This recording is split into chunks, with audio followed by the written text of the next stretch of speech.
Welcome to our paranormal afterlife.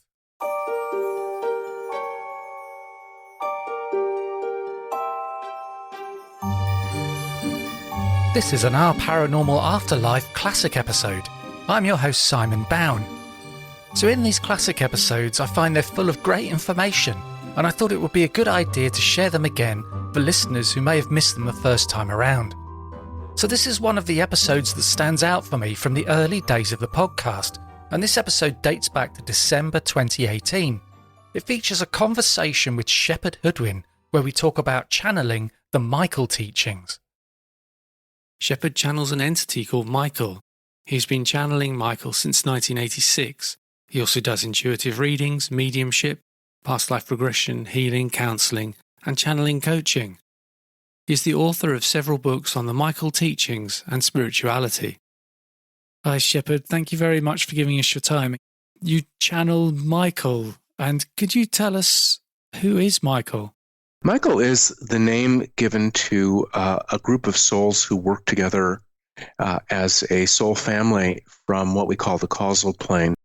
They first came to a small group of friends in Oakland, California in 1973 who were channeling at a Ouija board, and they began to bring through extraordinary information that explains how we as eternal souls set up our series of lifetimes as humans here on Earth. It explains so much about why we are the way we are and why others are different from us for very good reasons, and how we can stay more in the positive sides of our traits. How is it that you came to be channeling Michael? I had been working with inner guidance for many years. I had been in daily communication with my spirit guides. We all have spirit guides, and in most cases, our spirit guides are active in our lives even if we're not conscious of them. But I became conscious of them at an early age and began to hear their messages quite early on. And then in 1986, I was 31 at the time, a friend told me about the Michael teachings, and I was immediately fascinated by them and had decided that I was going to look for the first Michael book and read it, and that I was going to find a Michael channel so that I could ask a number of questions to. I was at my desk at work for Citibank in New York City, and it was quiet, and I thought, I better write down my questions for Michael so when I find a channel, I will be prepared. And my pencil kept moving, and I got an answer. So I thought, well, that's interesting. One of the questions was for the friend who had told me about the teachings, so I sent it to her, and she said, oh, that's great, ask him this now. And that's how I started channeling Michael over 32 years ago now. And how does the channeling work now? Because that sounded like automatic writing in some way. Yes, and that's the only time I've ever done automatic writing. Since then, I moved on to more conscious writing, where I was asking specific questions and I was listening for the answers word by word. And then someone else connected me with other Michael channels in Northern California, and they told me that, well, no one's using the Ouija board anymore, and we're all just doing it through speaking. So I started practicing with a tape recorder, doing it through speaking. And now I do both written and spoken channeling. And when you are channeling, where are you? Do you just step aside completely? I am a conscious channel. So I'm in the background, but I don't go away. And the benefit of that is that I get to hear what Michael is saying and learn from it also. In the past, it was more common for channels to go into a deep trance. For example, Edgar Cayce was known as the sleeping prophet. He would sleep and someone would write down what he said, but he didn't have any memory of it. So if he didn't read it afterward, he had no idea what was going on. I think in times past, it was useful for channels to be in deep trance because it was harder to make contact with the discarnate levels of being. And so being unconscious meant that you were going to be more out of the way. Now, bias could still slip in even through a full trance channel, but at least the more obvious, blatant, conscious level biases were put out of the way.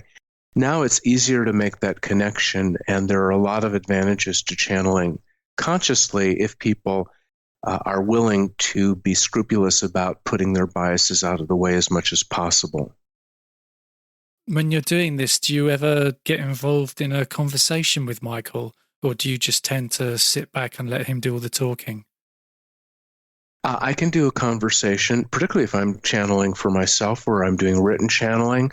I'll be the client's proxy, and I'll say, well, I'm sure they're going to ask this question, or could you clarify that, or what about that? And for my own benefit, I can certainly have a conversation back and forth.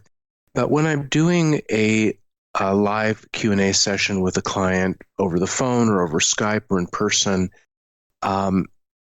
almost always I just stay out of the way and let the client have that conversation and ask whatever the client wants to ask. Sometimes I'll pipe in my mind and I'll say, well, what about this? And how does it feel for you? Do you get some kind of, I don't know, weird feeling come over you? Just feel normal? And is the voice just in your mind? No, I channel a great deal of healing energy, and so it's extremely visceral. It's, in fact, rather hard on my body, but it's kind of an amazing experience, too. I feel a lot of profound sensations, and if people are in the room with me when I'm channeling for them, they may see my face change, they may see lights around me, they may feel tingling in their body. So, no, I don't feel ordinary, but I should point out that every channel's experience is different, and most of the channels I know don't have this kind of intense visceral experience that I have. Part of my soul level agreement with Michael is to combine the intellectual information with transformational healing energy. And so it comes through me in that particular very intense way. And has Michael ever said why he has chosen to communicate through you? Most things that happen on the physical plane, including whether or not you channel, are by mutual agreement. As eternal souls in human bodies, the human part of us may not remember the agreements that we made in spirit before we incarnated or behind the scenes while we were physically asleep. But we do, in fact, agree to a lot of the things that happen in our lives. We choose our parents that way, and they choose us. And so those who channel usually have a mutual agreement with the entity that they're channeling. And if you don't and you really want to do it, you can make a new agreement on the fly. If you have the capability of channeling, which most people might to some degree, and the strong interest, you can usually arrange someone who's willing to work with you on that, because discarnate souls, people who are not in human physical bodies at the moment, welcome an opportunity to speak through a human being and be more actively involved with humanity. So what does Michael say that we are basically as souls? Michael teaches that each of us at the core of ourselves is what they call a spark of the Tao. The Tao is a Chinese word spelled T-A-O, and it means the ground of all being, the source, the undimensional aspect of things. And as this eternal spark of the Tao, we each decided that we wanted to have the adventure and growth opportunity of incarnating as human beings for a series of lifetimes. There are countless planets in the universes that have life forms that are capable of self-aware, intelligent life. We happen to choose the human form here on Earth. There is another life form on Earth that is capable of self-aware intellectual function, and that is the dolphins and whales, the cetaceans.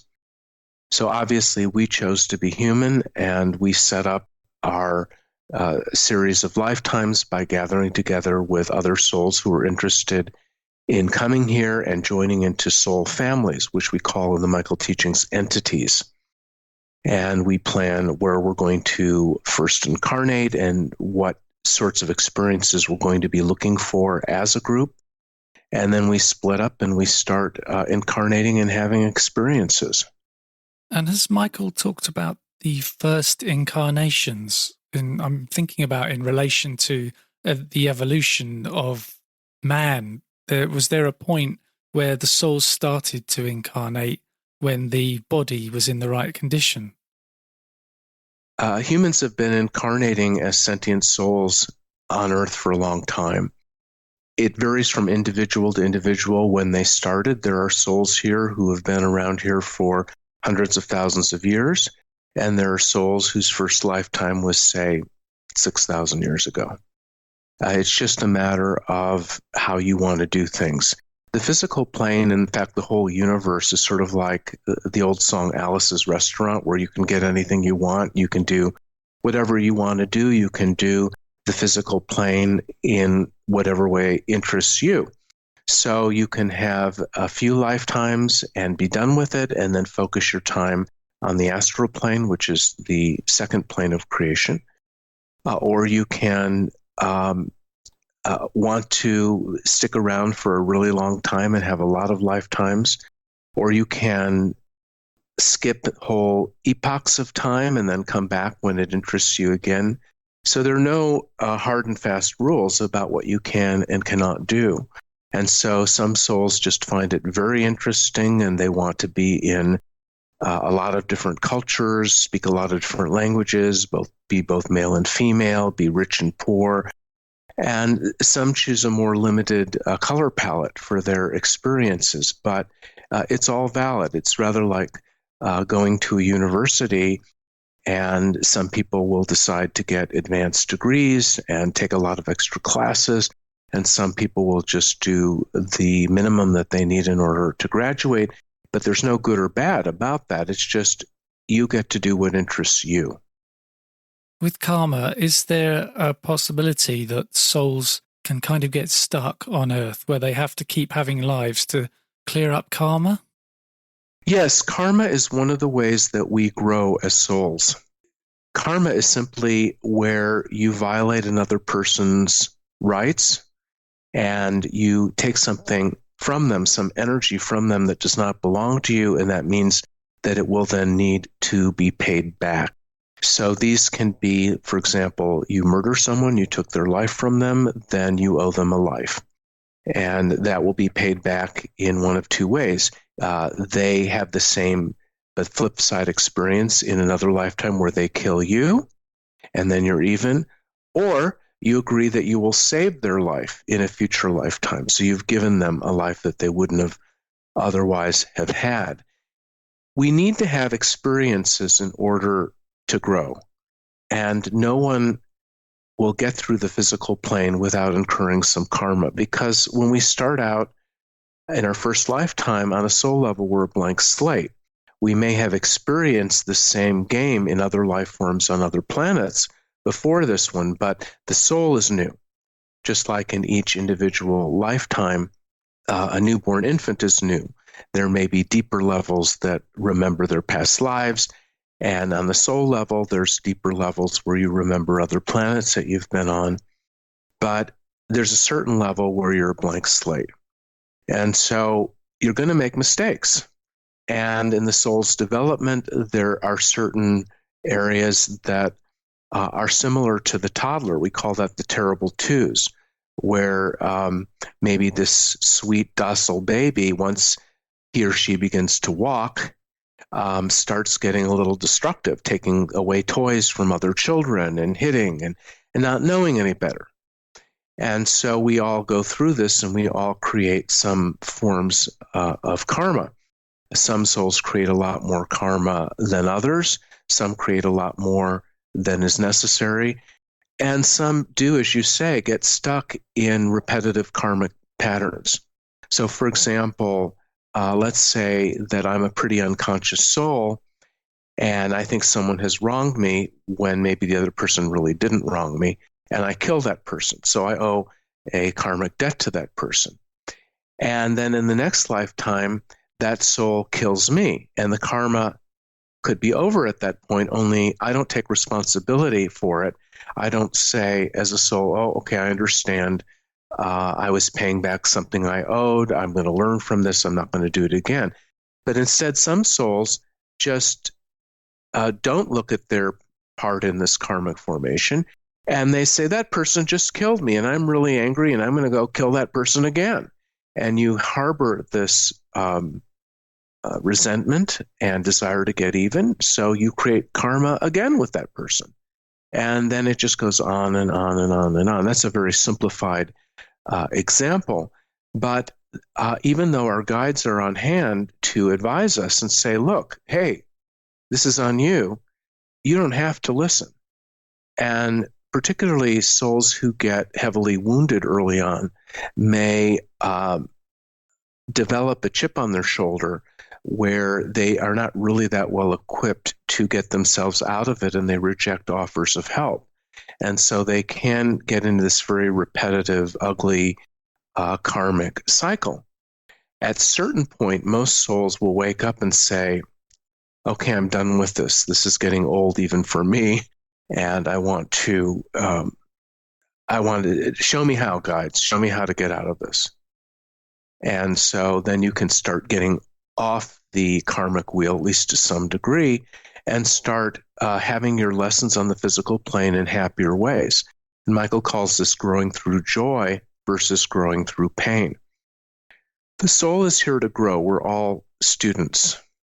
We're all here because we saw the human form on planet Earth as a great way to grow, to have experiences where we could polish our skills and where we could ultimately increase our capacity for unconditional love. And so every experience can help us grow. Every experience is valid, whether it's happy or unhappy. But when we become more conscious, we learn to choose the happier ways to grow. So, for example, we could grow a great deal through creative projects, through building a beautiful building or painting a painting or creating a symphony or creating happy families or pioneering new methods of farming that lead to more food being produced. There's all sorts of ways we can grow in more conscious alignment with unconditional love. And so if we are on a spiritual path, if we are interested in awakening, we try to do it that way. But those who are still, killing each other are also having lessons, and ultimately they can learn from that. And at the point that they finally wake up, they may become great teachers of other people because they've been in the trenches of doing horrible, really even evil things to other people. And then they woke up and they saw, you know what, I see what's going on here. And I can see how much unhappiness this is bringing me and others. They can teach other people who are still stuck in that in ways that some of us wouldn't have the authority to do. Is it possible that there may be contracts between souls or agreements where before life they say, okay, in this life I'm going to cause you pain because that's what you need as a learning experience? There can be agreements between souls for absolutely anything.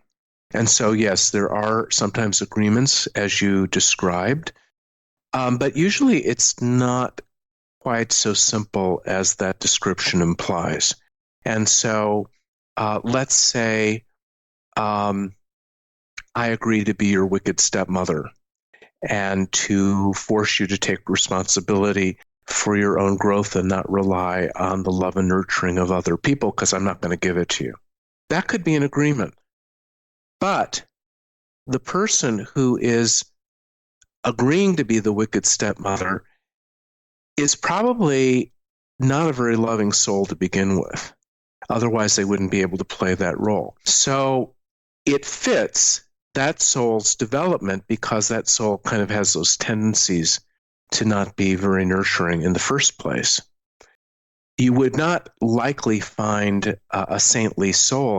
By that I mean a soul who's done a lot of work on itself to be an excellent beacon of unconditional love. You're probably not going to find that kind of soul agreeing to be your abusive stepmother, because it's just not who that soul is.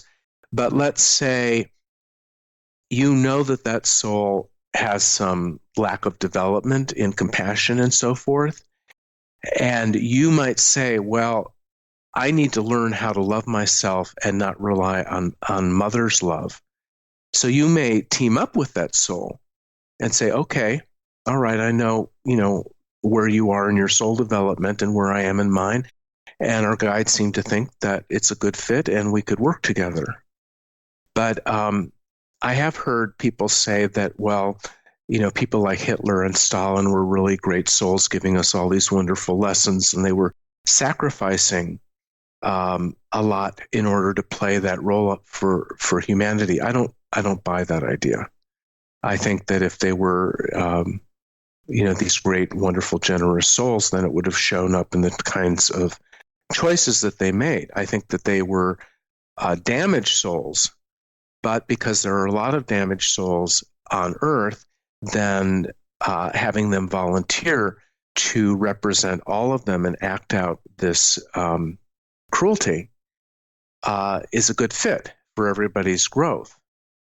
It just is. It's not the only way we could be learning on the physical plane. We could be choosing to learn more consciously and more joyfully.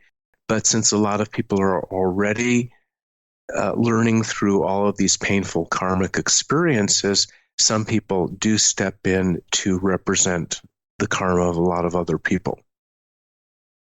Is it a situation where perhaps it kind of escalated or snowballed, and all this bad kind of karmic debt has built up over many years, and the human race, the souls here, are caught up in a never-ending cycle? I would say that despite the appearance, it's getting better, not worse. I think more and more people are waking up. I think there's less and less karmic formation. But I do think a lot of the old stuff is coming to the surface so that people can look at it. Things that had been buried in the shadows are coming to the surface. So we see someone like Donald Trump in the United States, who is a very damaged and stunted soul, having a lot of power and doing a lot of damage. But then all the people that follow him are getting an opportunity to see a reflection of themselves.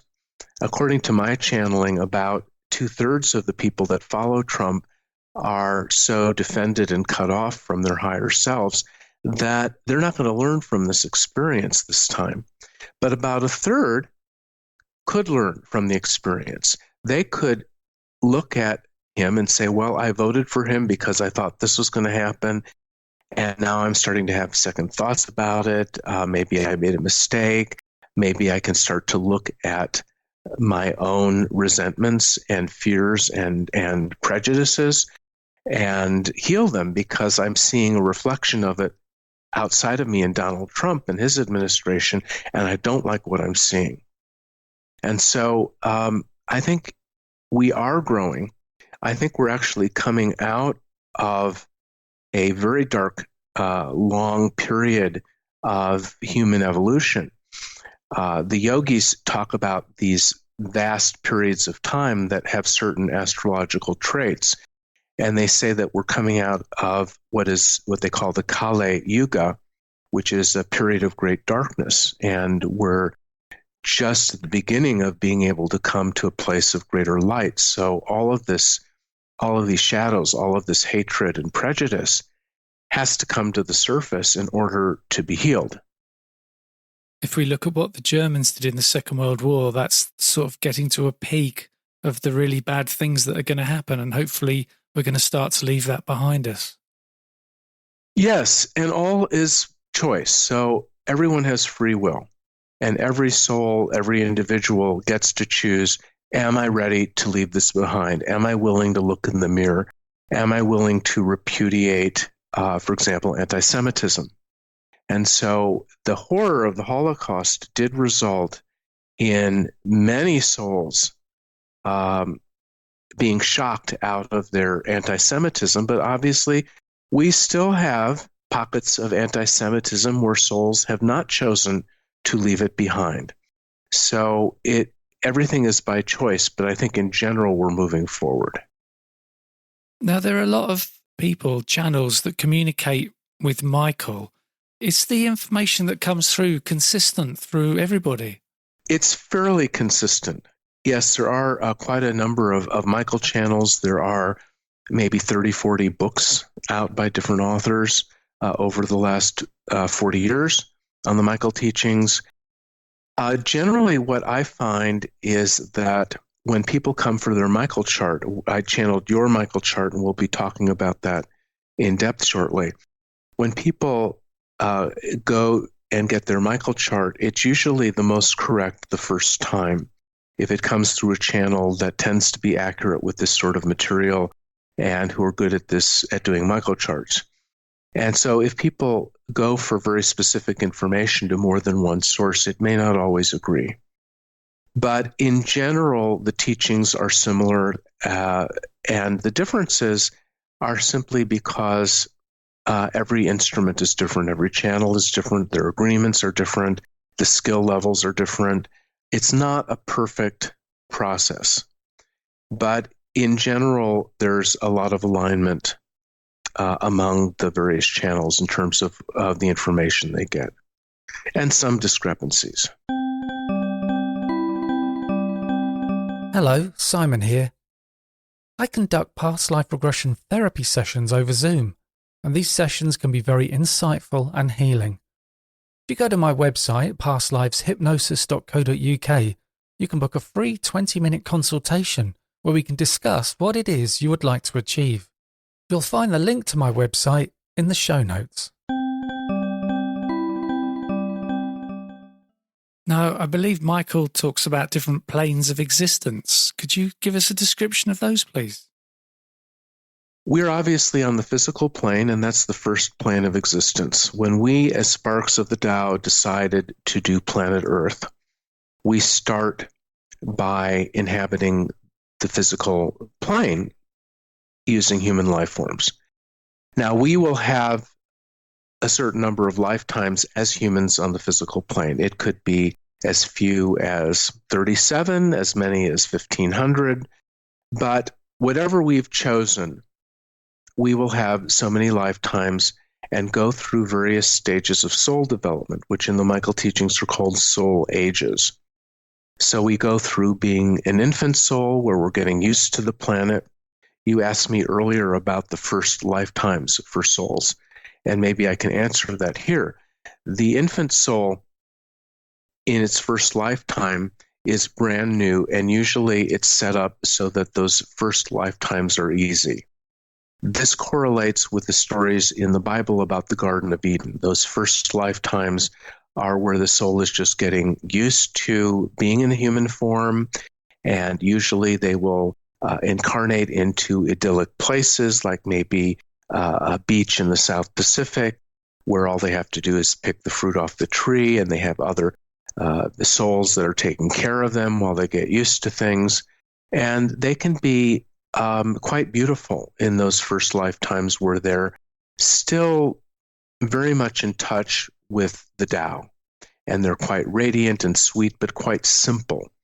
Much in the same way that newborn infants have that radiance that comes from the fact that they are still partly in the spirit world. They haven't come all the way into the body yet. They haven't become earthbound yet. And so in those first lifetimes, you tend to incarnate with members of your soul family. So a lot of you may come in together, and that provides also some comfort, just like, when you're born, obviously, or with your biological. And so the soul doesn't have too much to do in those first lifetimes except get used to the human body, learn how it works, learn how to talk and walk and be athletic and deal with the environment. And this is how you survive.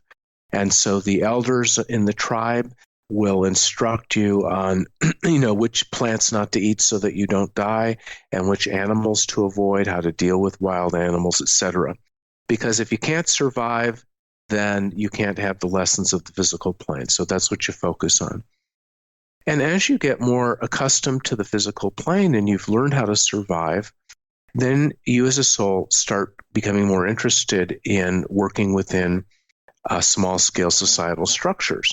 And this is what we call the baby soul cycle. You're no longer an infant soul, you're a baby or toddler soul. And so you're learning about rules.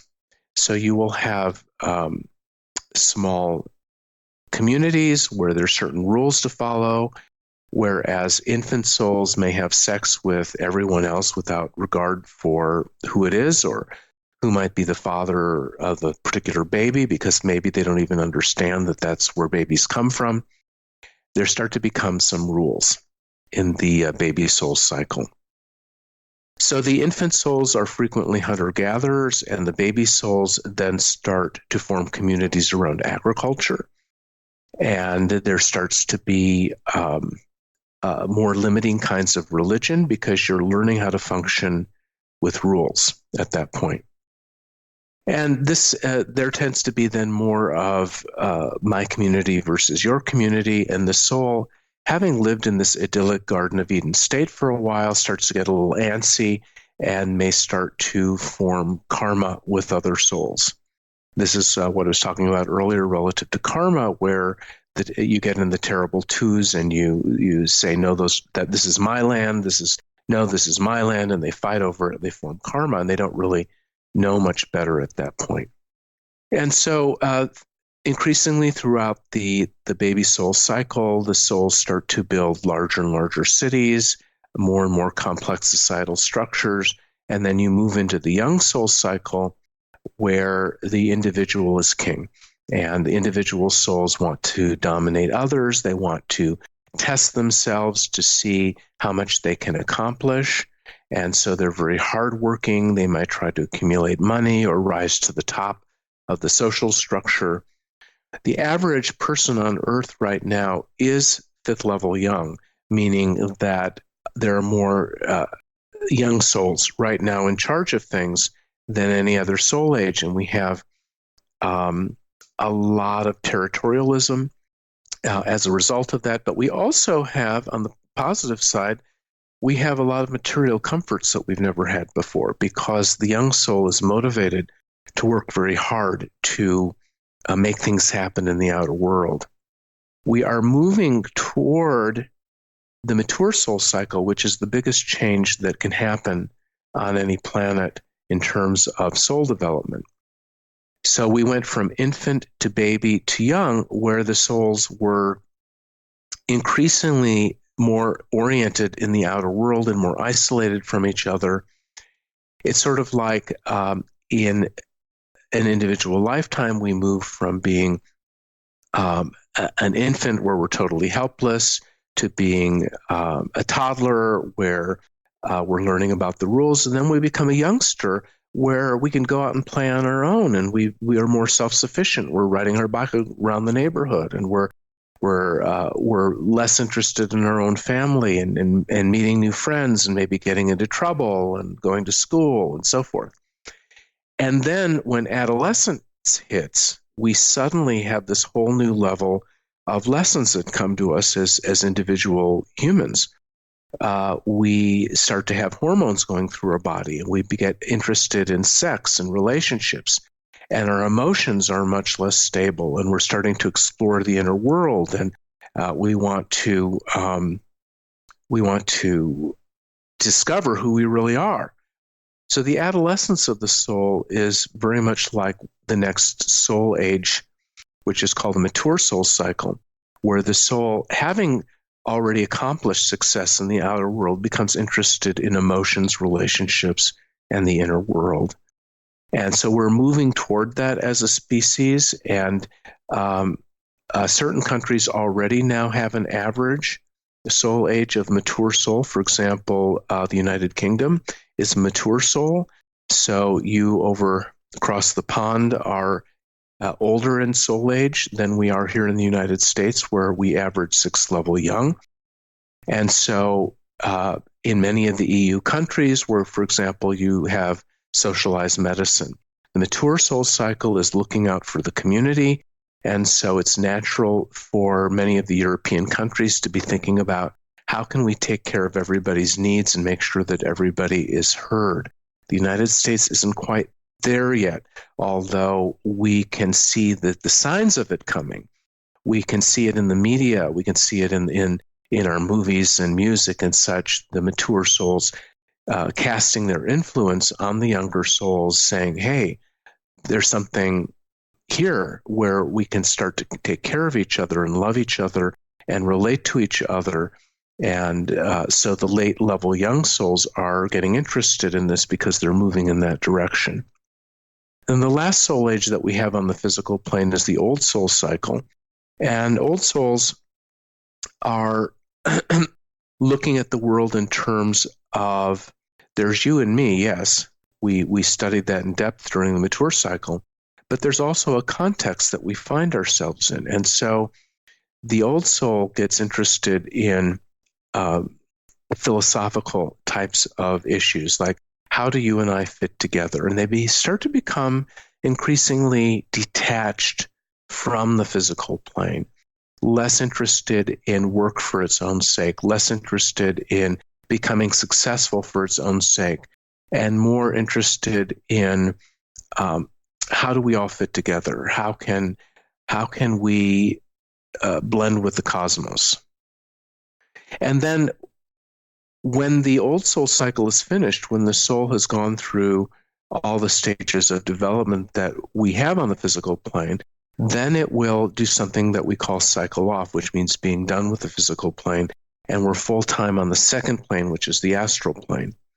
Now, the astral plane is not foreign to us at all. We spend a lot of time on the astral plane in between our lifetimes, and also many of us visit the astral plane quite a bit when we're asleep at night in the dream state. But when we cycle off, we are full-time on the astral plane. We may work as spirit guides to others, and we are exploring more the emotional side of things on the astral plane. Whereas on the physical plane, we're exploring more the tangible side of things. So then we go through the astral plane, we reunite with our soul family, increasingly start working as a team with our soul family and move higher and higher through the astral plane. And then our whole soul family crosses over to the third plane, which is called the causal plane. And we start working together as a reuniting entity in a more intellectual way, where we're exploring the realm where thoughts are things. Now, Michael is a causal plane entity, so they teach from the causal plane, and their growth comes through teaching. Again, it's an intellectual plane, so they have given us this intellectual system that helps us understand life. And so is there 3 planes and that's all there is, or is there more? There are 7 planes total. There's a central plane, the 4th plane, which is the Akashic plane. And we don't actually have a cycle of experience on the Akashic plane, but we use it as a resource, sort of a library. And then things flip, and we have the 3 high planes, which are abstract. Physical, astral, and causal are concrete planes. They're where we're having experiences. And then the 3 high planes are the mental plane, the messianic plane, and the Buddhaic plane. The mental plane is the mirror image of the causal plane in that it's intellectual, but it has to do with abstract intellectual experience. The messianic is the flip side of the astral plane, where we have higher emotional experiences, abstract emotional experiences. And the Buddhaic plane, which is the highest of the 7 planes, is the flip side of the physical plane, where we're having higher energetic experiences. And when we, as a soul family and in groups of soul families, which have increasingly reunited, pass through and complete the Buddhaic plane, then we are reabsorbed back into the Tao, and we are complete with one grand cycle. We have experienced a grand cycle centered around planet Earth, and we take everything that we learned back to the Tao as growth and knowledge. And then if we want to, we can do the whole thing all over again on another planet in a different life form. I'd like to go into the chart now. Could you tell us what a Michael chart is? Over the decades, Michael has taught us a great deal about how we set up our lifetimes, and they've given us a whole system with categories. So, for example, they tell us that there are 7 soul types. Most spiritual and religious people will agree that we are or have an eternal soul. But most of them do not explain that there are 7 different types of souls. And knowing this explains so much about the differences among people. And so on your Michael chart, it lists the 7 soul types, and you'll see a bullet point on your chart for the role that we call sage, which tells you what your role or soul type is. You'll also see a lot of other categories. You'll see the role or soul type of your twin soul. Most of us have a twin soul. You will see where you are, your precise location within your soul family, which is about 1,000 souls, and what those numbers mean in terms of different mathematical resonances that you have. The top half of your chart is your soul, and these are traits that are true of you in every lifetime as a human on planet Earth. The bottom half of the chart is called overleaves, and these are personality traits that overlay or lay on top of your eternal soul and can change in every lifetime. And so we profile you as a soul and as a person in this lifetime. In the overleaves, we show 7 goals. And before you incarnated in this lifetime, you chose a goal called dominance. That's one of 7. You chose an attitude or way of looking at the world called skeptic. You chose a mode or a way of functioning, which is called caution. Again, one choice out of 7. You chose a center for this lifetime, which is where you're going to react from in this lifetime. And you've chosen to do it from your body in the physical center. Although you're a sage soul, and sages tend to be quite intellectual. You chose a chief obstacle, which is something that blocks your growth that you have to overcome. You chose one of 7 called self-destruction. There are 7 primary body types. You have a jovial body type with a secondary of lunar and so forth. So there, on my Michael charts, there's about 20 pieces of information about how you, as a soul, decided that you were going to experience planet Earth and this lifetime. I've done over 10,000 of these Michael charts over the last 32 years for people all over the world, and people who study this information often get very excited about it because it's just so fascinating. And often they'll order charts on all their friends and family so that they can better understand them as well. Can we go through the different roles? Because there's server, priest, artisan, sage, warrior, king, and scholar. What does each one mean? You'll notice above those on your chart, perhaps you can post your Michael chart on your website so people can follow along with us. Would that be possible? Yes, definitely. I can do that. And they can also go to my website, which is called shepherdhoodwin.com. That's SHEPHERDHOODWIN. And on my website, there's also a sample Michael chart and a full explanation of that sample Michael chart for people who want more information. There's a glossary. There's a lot of material there. You'll notice that the chart is divided into 4 columns, or we call these the 4 axes: inspiration, expression, action, and assimilation. And these simply mean that in the first column, inspiration, all of those traits that are underneath the inspiration axis have to do with the inner world. Expression brings what is in the inner world out into the outer world, so it's communication and creativity. Action has to do purely with the outer world. So we have a movement from internal, moving from in out, and the outer world.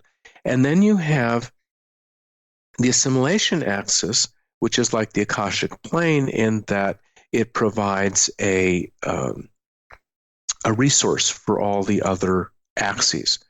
The first 3 are divided into ordinal and cardinal. Ordinal is contracted and cardinal is expanded.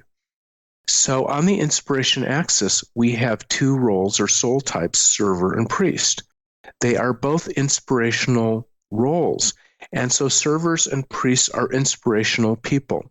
Servers are ordinal, and so they're contracted, meaning that they like to inspire in the down-to-earth, tangible, nitty-gritty form of things.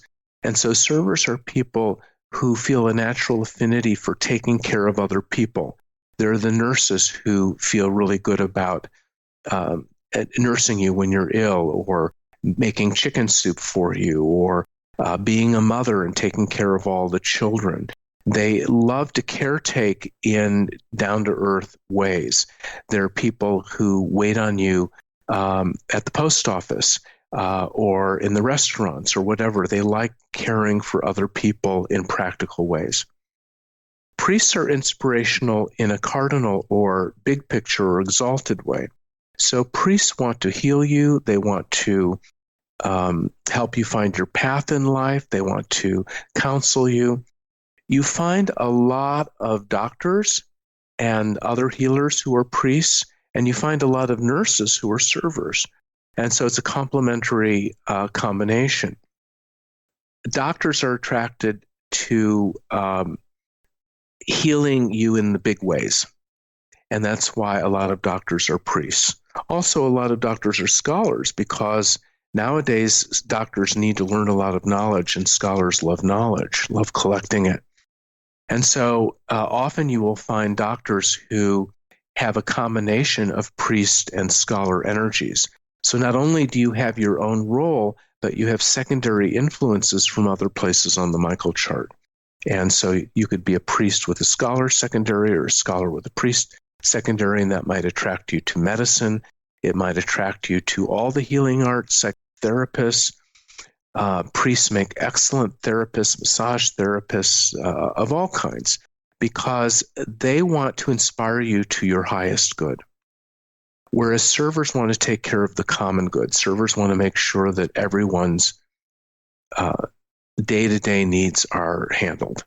Priests want your spiritual needs to be handled. You will notice in servers and priests a lot of warmth in their demeanor, because it is inspiration. It's about the inner fire. They want to help. Servers' eyes tend to have a warm dough-like quality to them, a sweetness, a sincerity, a gentleness. Priests' eyes tend to be hot, penetrating, with even a zeal to them, an intensity. So priests have more intensity because they are cardinal. So those are the two inspiration axis roles or soul types. Artisan and sage are the two expression roles, and these are souls who specialize in self-expression and creativity. Artisans are ordinal, and so they like expressing themselves into form.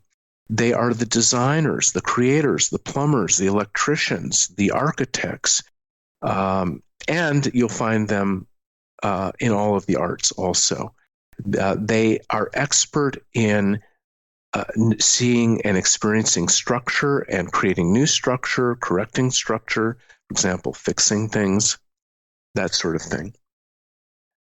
Sages are the opposite. They like to create through ideas, because they are cardinal. They're big picture people. And so sages are communicators. They work with ideas. You and I are both sage souls. And so we both like to write, like to teach, like to express ourselves through ideas. The two action roles are warrior and king. Warriors are the ordinal action role, so they like to roll up their sleeves and get a lot of work done. They're simple, no-nonsense people.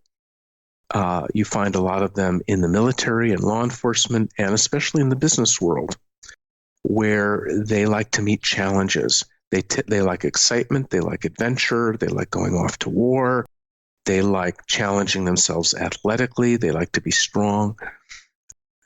King is the cardinal action role, and they're like warriors, except they like to organize other people to action. And so they are leadership types of souls. If you look in a warrior's eyes, you will see a blunt, don't mess with me kind of look. If you look in a king's eyes, you'll have that, but it's a sharper kind of like a knife-like look to them. Sages often have mirth in their eyes. We sages tend to be humorous. The majority of comedians and comic actors are sages or have a strong sage influence to them. The reason for that is that sages seek insight. And one of the ways of finding enlightenment intellectually is to lighten up. And so laughter, jokes, cleverness are a sage specialty, as are knowledge, insight, and wisdom. And so you'll see in a sage's eyes a twinkle, a sparkle, a fun-loving quality, an expressiveness. You'll see their faces be very expressive, rubbery, expressive looks, like Jim Carrey would be an extreme example of that. Artisans have a sweet, radiant, adorable, moody look in their eyes. They can be in 5 places at once mentally, and so there may be a feeling that they're not all there. So now we go to the last of the 7 roles, which is scholar, and scholar is the neutral role because they're on the assimilation axis. They are neither ordinal nor cardinal. They are neutral, and they can insert themselves in any walk of life and do just about anything you could think of, but they do it more as an observer than a participant. They love to study, they love to read, they love to learn. You'll often find them seeking advanced degrees. And scholars are often the hardest role to guess because whatever their secondary influences are, they may take on those secondary flavors as if they were that role. So, for example, a scholar with a discarnate sage essence twin and sage casting, which I can explain later if you wish, may look like a sage, except you get the feeling that it's a little watered down because it goes through that scholar neutrality. Now, each of these 7 roles and many of the traits on the microchart have a positive and negative pole. And the goal is to be more in your positive pole where unconditional love can get through, and less in your negative pole where your actions are distorted by fear. And so if you see a negative pole warrior being coercive, you may think, well, warriors are bad. No, it's just in the negative pole. In the positive pole, persuasion, they're really great at bringing society together and making things work, making societal structures function so that we can all get along with each other. And we learn by studying the Michael teachings is that there is no trait that doesn't have a positive use for it. And we just need to learn how to stay more in the positive and less in the negative poles. And in my chart, the essence twin is artisan. Yes, and so you have a secondary trait of the role of artisan, which means that your secondary trait reinforces the expression axis quality of the sage. And so you have secondary traits of artisan. So you would also be good with craft, with structure and form. So you're able to do the full gamut of self-expression from the most conceptual on the sage side to the most practical on the artisan side. I was reading your bio online after I channeled your chart, and you talked about some of the things that interest you as hobbies, like being a musician. Music is the domain of the sage, but also a lot of artisans do music because they love learning how to do things like the fingerings and that sort of thing. Writing science fiction is very much a sage thing, and short stories. Although you also have a lot of scholars who are interested in science fiction. You have what we call scholar casting. So you have a scholar flavor to your sage and artisan energies. It means you really like to learn. You probably collect books, that sort of thing. And so then moving further down the chart, what is a cadre entity? This is the numbering that Michael through me gives to your soul family. So you're in the second soul family out of your group of 7 soul families, which is called a cadre. And your cadre number is 4.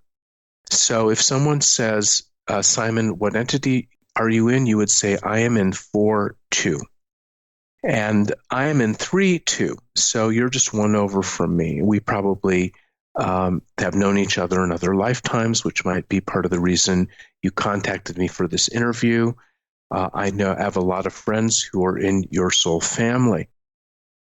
Your soul family has a personality to it.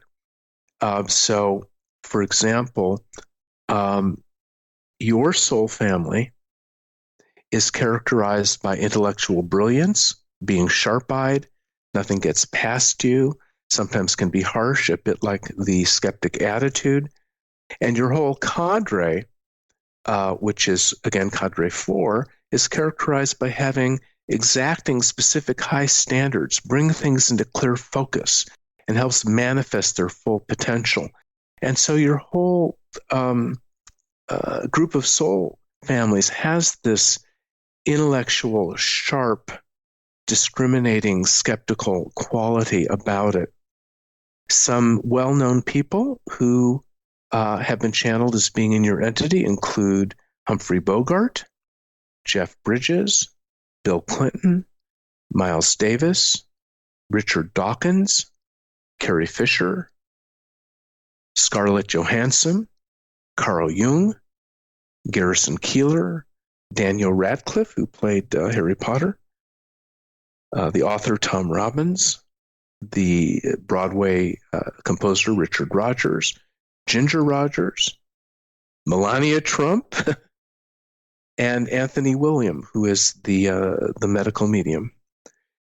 So these are maybe not 100% correct, but it does give you an idea of the flavor of your soul family and the sorts of things that you are working on, not only in this lifetime, but in all your lifetimes on planet Earth. Further down the chart, there's male, female energy. Yes, every soul has a particular ratio of male to female energy, and it can be anywhere from 0 to 100 on each side. But most souls are in the middle range of 40 to 60, like you. You have 41% male and 59% female energy, and that means that you're probably equally comfortable in the male and female body, which is generally true of sages anyway. This does not refer to masculine or feminine traits. Specifically, it refers to how goal-oriented you are as a soul. So souls who are very high in male energy tend to be workaholics. They tend to work toward one goal at a time until it is completed. People that are high in female energy tend to be putterers. They tend to do a little of this and a little of that.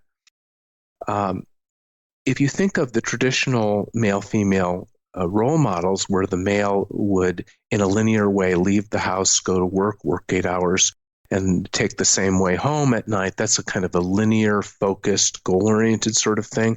And his one job was to bring home the bacon or, feed the family and just, do the work.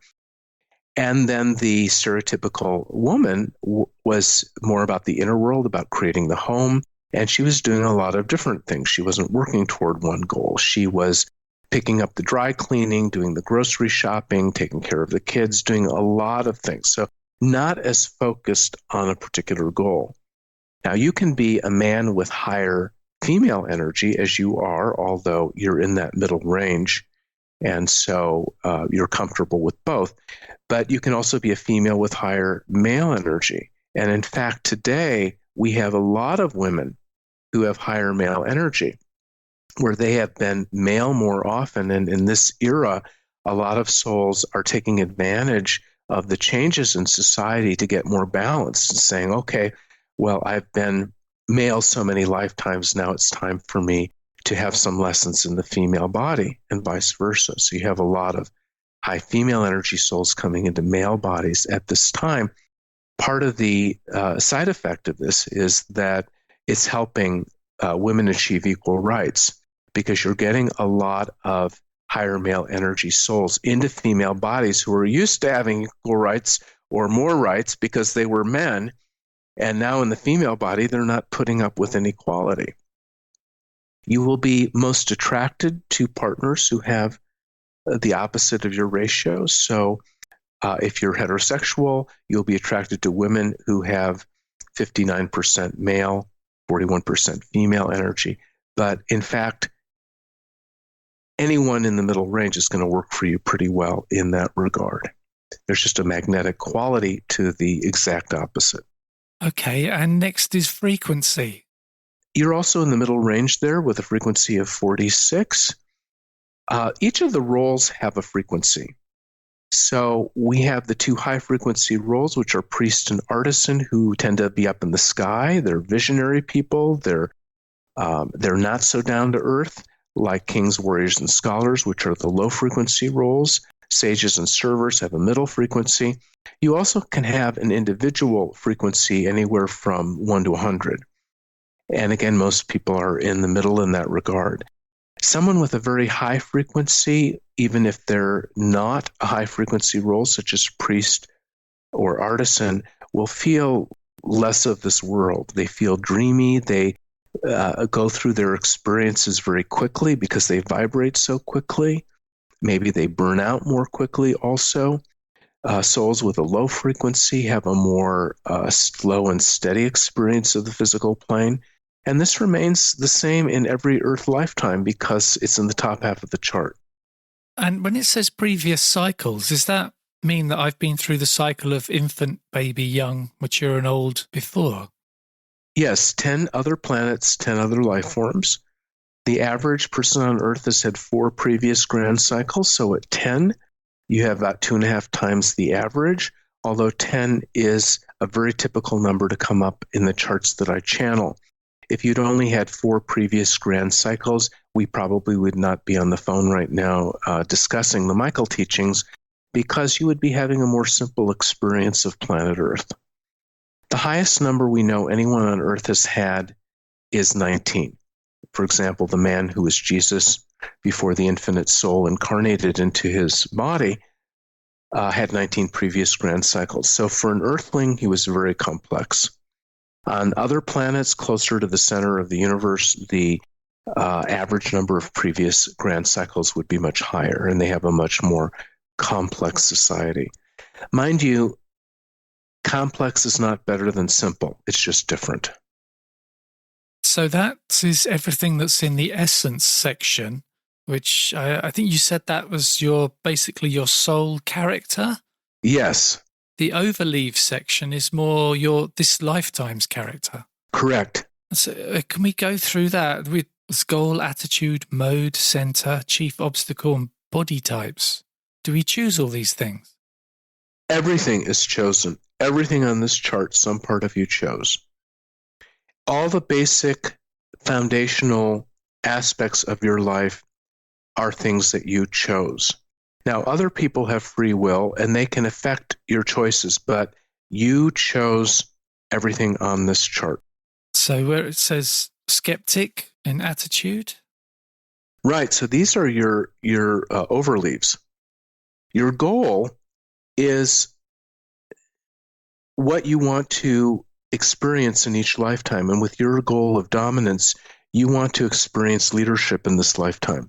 Leadership is the positive pole of the goal of dominance, and dictatorship is the negative pole. When you're in the negative pole, you're being bossy to other people. But when you're in the positive pole, you are creating win-win solutions for all concerned. Okay. Now, the most common of the 7 goals is called growth. That 40% of us are in growth and tend to be quite busy people. They fill all their spare time with projects. That's how you can tell someone in growth. 30% of us have a goal of acceptance. That's my goal. And acceptance is all about learning to say yes, to be a nice guy, to help people get along, to mediate. Your goal of dominance, is, as I mentioned, is about leadership. It's not as common a goal as some of the others. The attitude then is how we look at the world. And you look at the world through the eyes of a skeptic, and that means that you question things. Skeptics make excellent interviewers because the skeptic attitude is all about asking questions. And of course, that's what you're doing in this interview and in all your interviews. Skeptics also make excellent scientists, journalists, etc. And so with the attitude of skeptic, you just want to investigate things. You start out from the premise that this may not be true. I need to gather information. And you do gather the information. And in the positive pole, if you're convinced, then you're satisfied and you're okay with it. The negative pole is you never stop investigating because you're suspicious. You just can't believe that something is what it says it is. And so being suspicious would be a pitfall for you to watch out for. And then mode is caution. Yes, so the most popular of the 7 modes, the mode is the way that you run your energy, the way you operate. The most popular by far is observation mode. Half of us are in observation. And I'm in observation. So I spend a lot of time just observing, looking. I look neutral to other people. If I'm in a big new city, I'm staring all the time because I like to observe. The second most common mode is caution, which is what you are in. And that means that you run your energy. You lead and you investigate through being careful. You're a careful, deliberate person. You want to put on the brakes a little bit and make careful, deliberate choices in all things. The negative pole of that is phobia, where instead of just being careful, you're frozen into inaction. You don't want to do anything. And then the center is physical. But you do have, do you find that you are a careful person, a deliberate person? Yes, definitely. So you have learned to be more in your positive pole of your caution mode, which is a good thing because the negative pole phobia can be very debilitating. And if you've had many lifetimes in caution mode, you've probably learned how to handle it well. Oh, I see. Okay. Yeah. So the center is the part that you react from. You are physically centered, which some channels have called the sexual center. You react to things through the excitation of your body. So you have gut feelings, you have hot flashes, you experience life predominantly through your body's sensations. And when you are being present with your body's sensations, then your emotions will take form based on your body's experience. So we call this the emotional part of the physical center.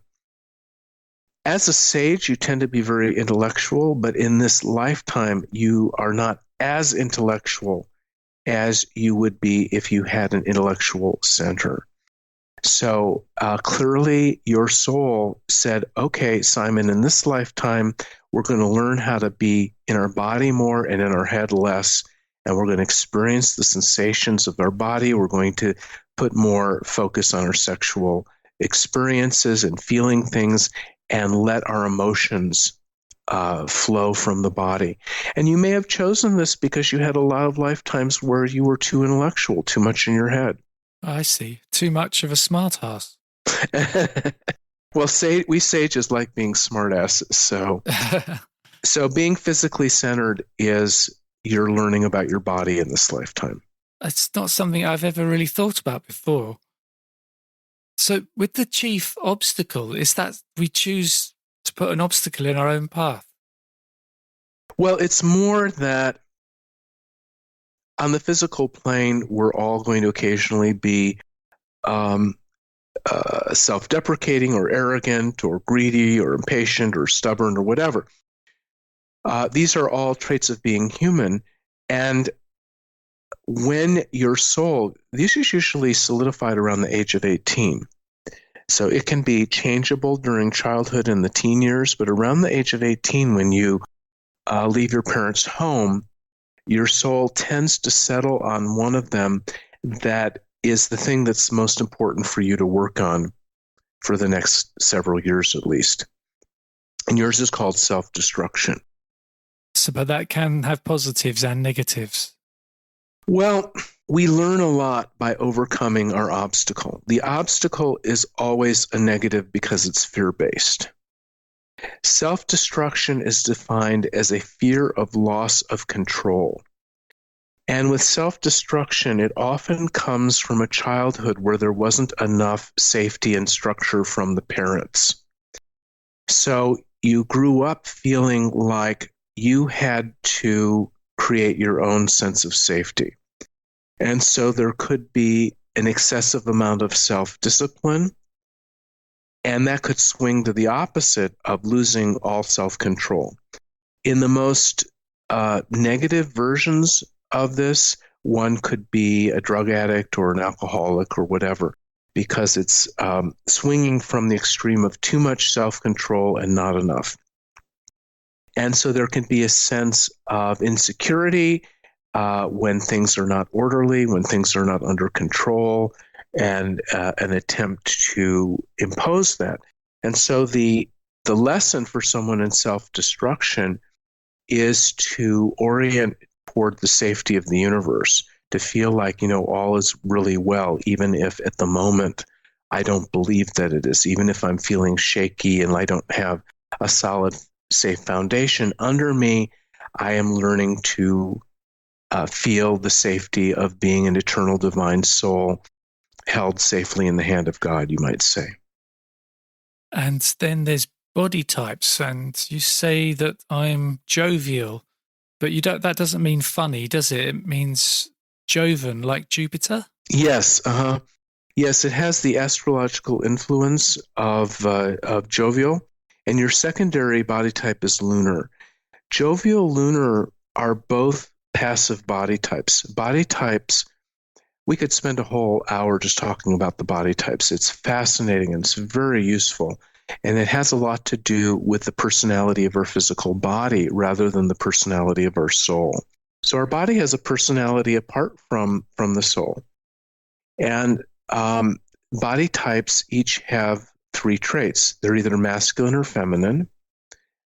They're either positive or negative, which is like an electrical charge. And they're either active or passive. And both jovial and lunar are passive body types. If you have an active, 100% active body type, you can hardly sit still. The jovial lunar body type might have to work a little extra hard to get into gear, to get to go, go exercise. May not come as naturally to the person with the 100% passive body type. There are pros and cons to each configuration.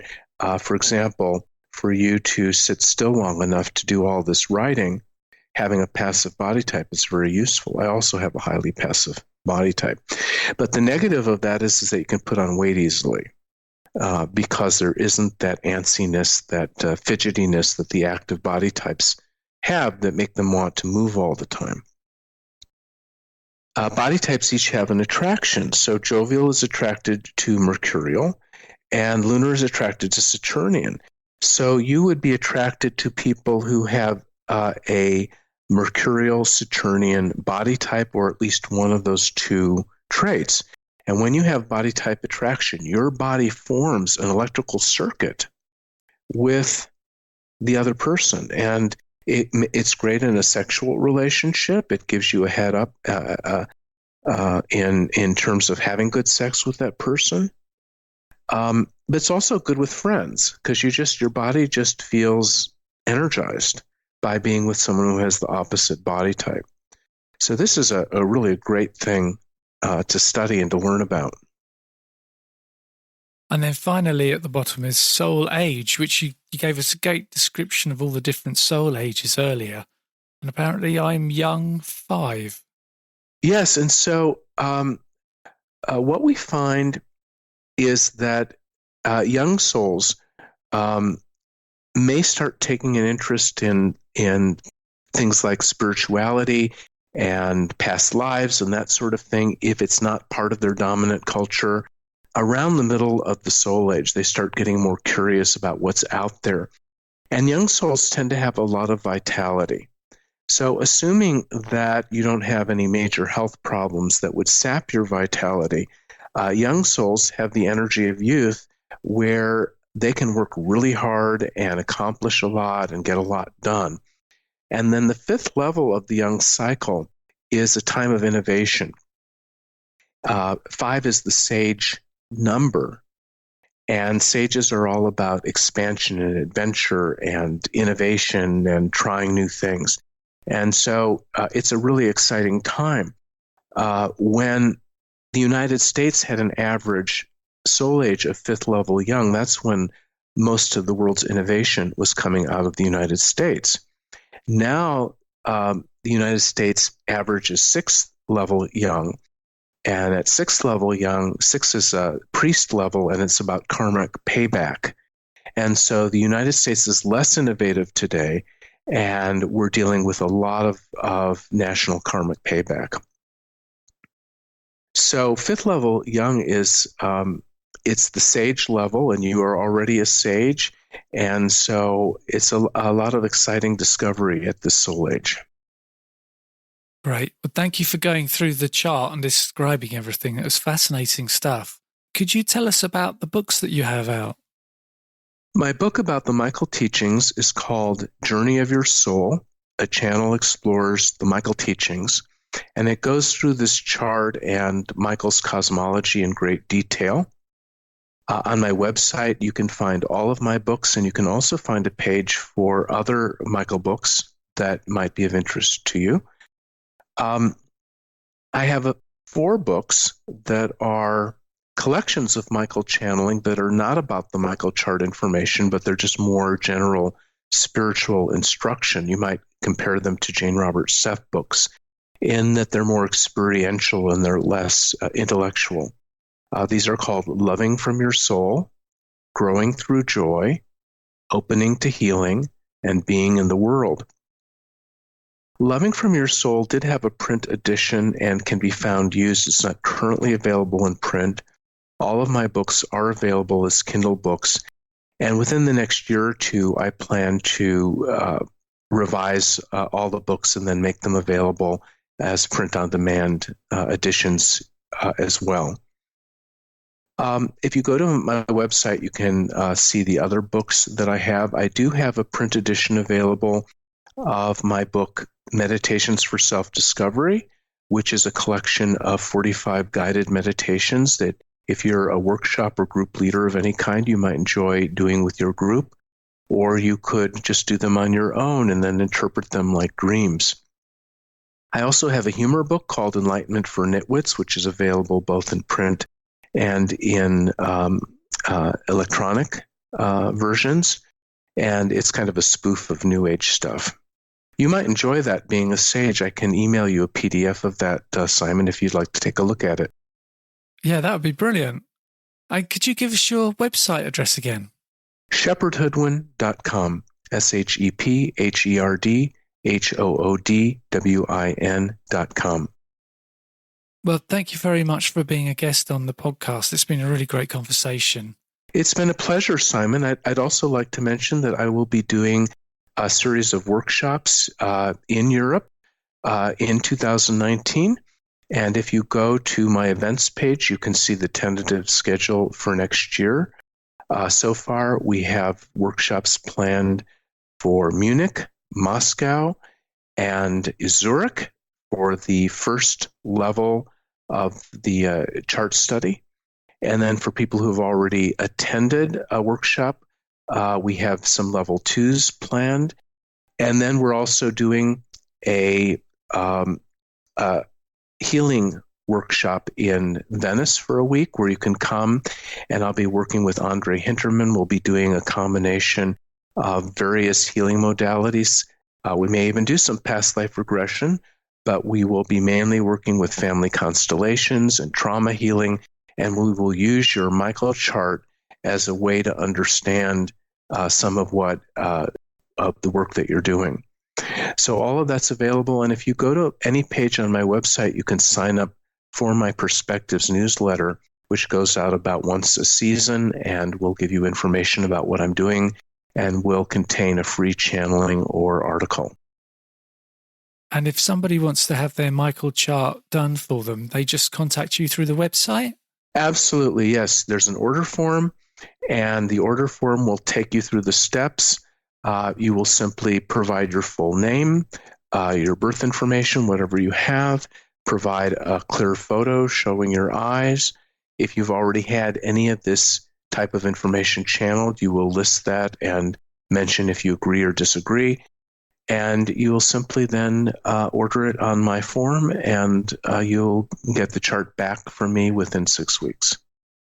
Fantastic. Okay, thanks again, Shepard. It's been a great conversation. My pleasure. Take care. And that was an interview with Shepard Hoodwin, where we talked about channeling the Michael teachings. A great way to support the podcast is to sign up on Patreon. For $6 a month, you get an extended episode every week. And for $3 a month, you get an extended episode every month. These exclusive Patreon episodes are ad-free and are released 2 days before the free versions. You can become a patron by going to patreon.com/Our Paranormal Afterlife. And there is an Our Paranormal Afterlife Facebook group, and if you'd like to join, you'd be very welcome.